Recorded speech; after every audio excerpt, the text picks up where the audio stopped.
ఇప్పుడే కలెక్టర్ గారి ఆదేశం మిమ్మల్ని తీసుకెళ్ళాలి అని మన హాస్టల్ వార్డెన్ గారు వచ్చారు. కాదు సార్ ముందు మాది ఈ కాలేజీ అయిపోయిన తర్వాత మీరు తీసుకెళ్ళాలి అని జరిగింది. కలెక్టర్ గారు పంపించారు. మీకు ఫంక్షన్ ఉంది, ఫస్ట్ ఇంపార్టెంట్ కాబట్టి తర్వాత అమ్మాయిలు అబ్బాయిలు 14వ తేదీ జరగవలసిన కార్యక్రమం 14వ తేదీగానే భావించింది. వీటిని స్మరించుకోవడము మన అదృష్టం. ఇప్పుడు వీరి ప్రపంచం అంతా జ్ఞాన రాశి అని అంటున్నారు.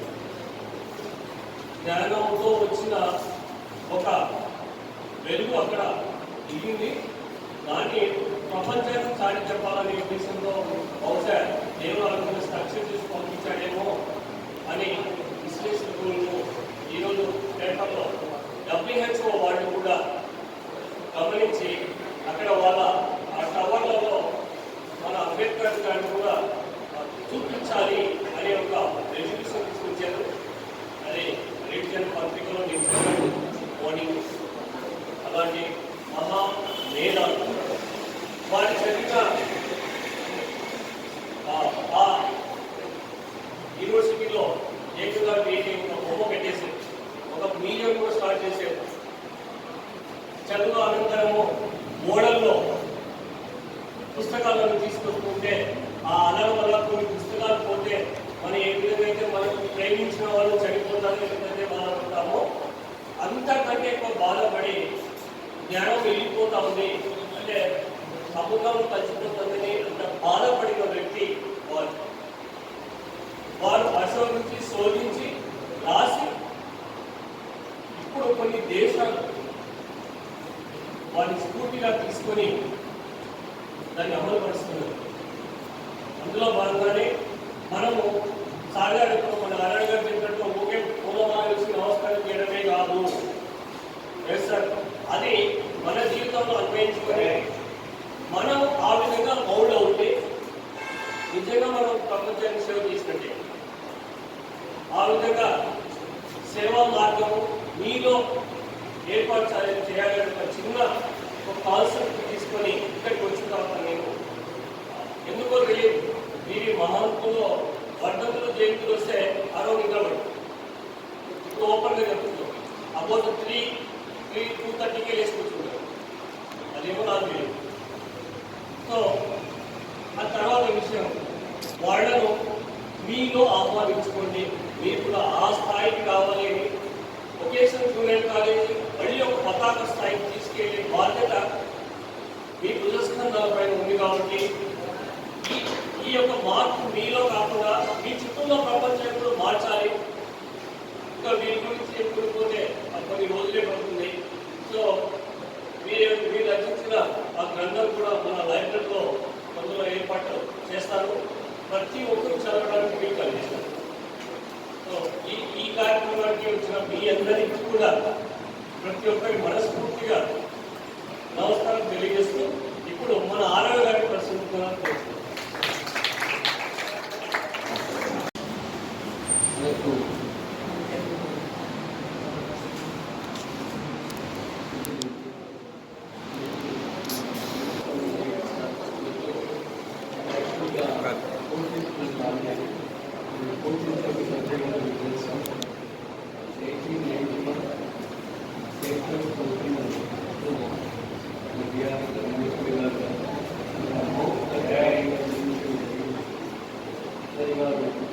విద్యాభ్యాసం చేసేవారైతే చెప్పేసి మరి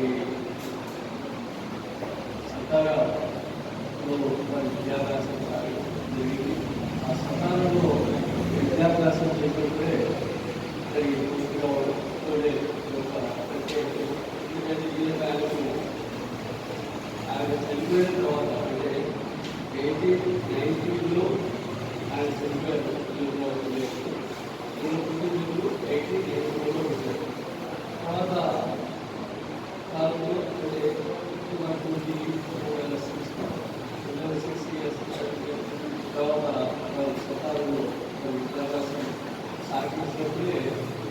జ్యోతిరావు పూలే గారి యొక్క సంఘానికి సేవల గురించి ఆయన మొదటిగా స్కూల్ స్థాపించి అది కూడా ఆయన తెచ్చుకోవడం ఆయన యొక్క భావాలు ఆయనలో ఆలోచన చేసుకోవడం కంప్యూటర్ చేసి మరి ఇలా అందరికీ యొక్క ప్రత్యేకత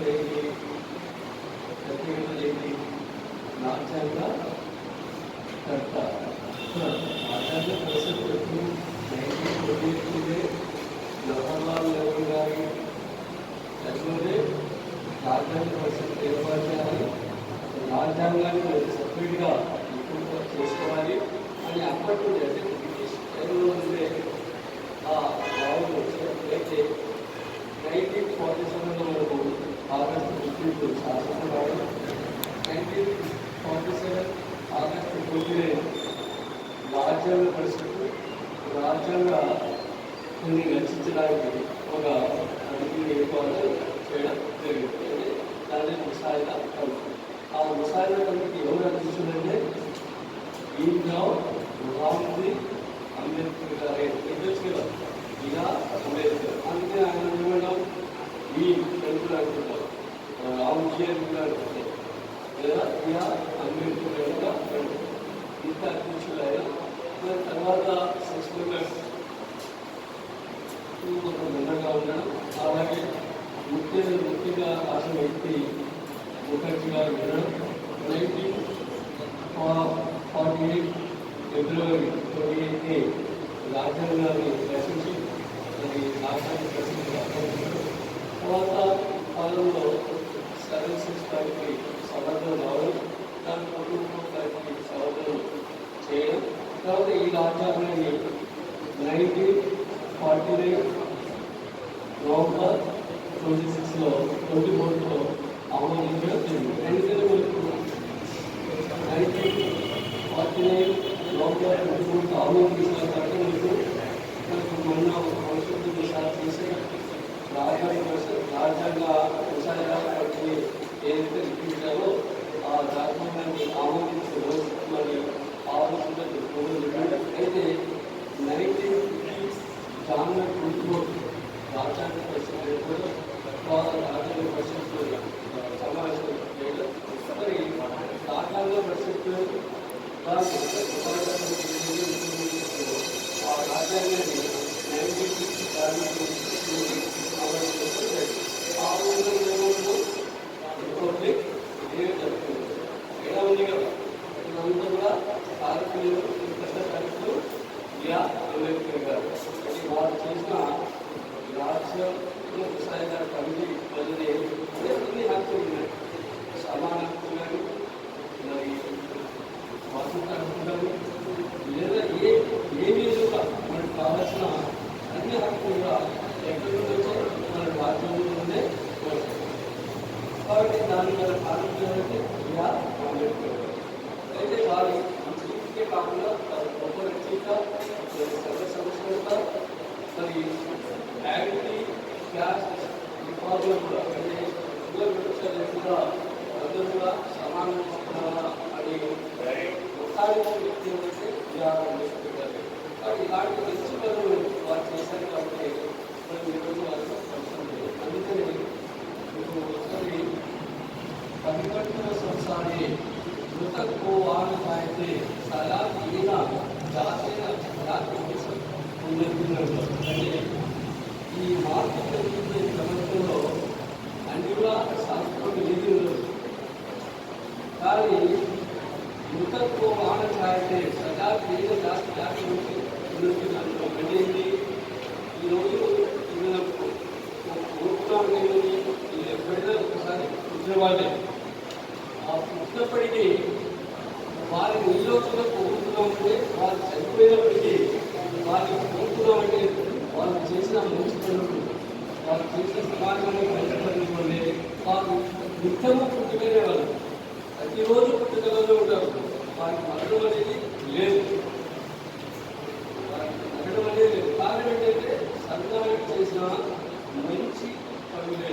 ఆ మంచి పనులే వారిని రోజు వారికి పుట్టుకలను అంటే జాతి వంశం అంటే వారి యొక్క వంశాన్నే కాదు మన జాతి మన భారతీయ జాతిని నిర్వహించిన వ్యక్తులు వాళ్ళు.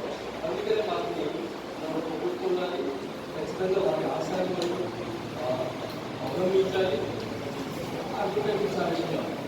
వారి మార్గంలో నడిచినప్పుడే వారి యొక్క ఆశయాలను మరి మనం ప్రోత్సహించిన వాళ్ళం ఉంటాం, వారి అభిప్రాయాల్లో నడిచిన వాళ్ళం ఉంటాం. ఎవరికి శిక్షణ పెట్టకుండా ఏదో వారి జీవితంలో అభివృద్ధిలో వారిని స్మరించుకుంటే వారి యొక్క చరిత్ర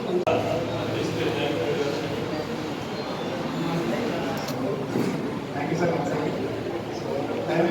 ఓన్లీ 1 minute చెప్పేస్తాను. సో ఎప్పుడైనా కానీ సక్సెస్ రావడానికి కన్నా మార్గం ఒకటి కష్టపడాలి. ఇప్పుడు డాక్టర్ బిఆర్ అంబేద్కర్ గారి గురించి మనం చెప్పుకున్నాం కదా, ఆయన ప్రతి ఈ కుల వ్యవస్థ అభివృద్ధిగా కానీ లేకపోతే చదువుకోవాలనే దృక్పథం కానీ, సో ఈ అడుగడిగిన నా వర్గాల వాళ్ళని అందరినీ పైకి తీసుకురావాలనే ఒకే ఒక సందర్భం ఎదుర్కొంటున్నా ఆయన చాలా కష్టాలు పడ్డారు.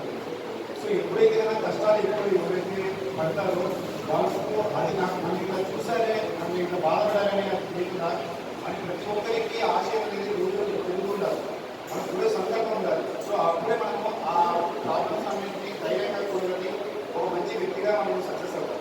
సో మనం సహాయం చేయాలంటే ప్రపంచానికి చేయాల్సిన అవసరం లేదు, మన పక్కన ఉండే వాళ్ళకి చేస్తే చాలు, ఆటోమేటిక్గా వాళ్ళ పక్కన వాళ్ళకి చేస్తే దేశం బాగుంటుంది.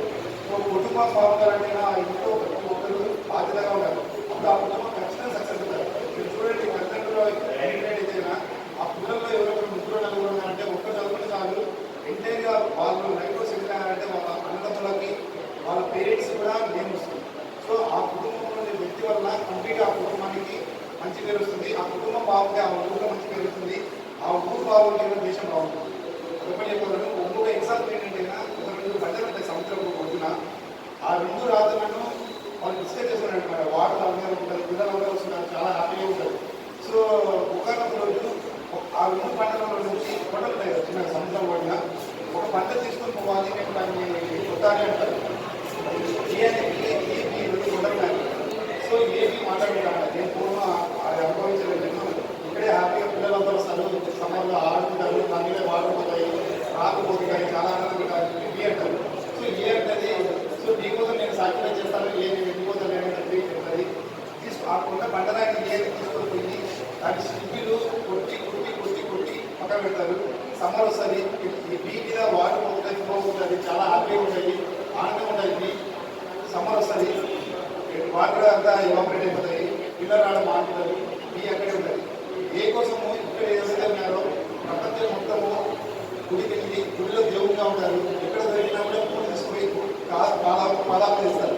ఇక్కడ చెట్లు తొడుక్కొని పిల్లలు ఆ బీ అనేది పండుగ ఆడుకుంటారు. సో కష్టాలు అనుభవించిన పంటరా ఎక్కడ ఉంది,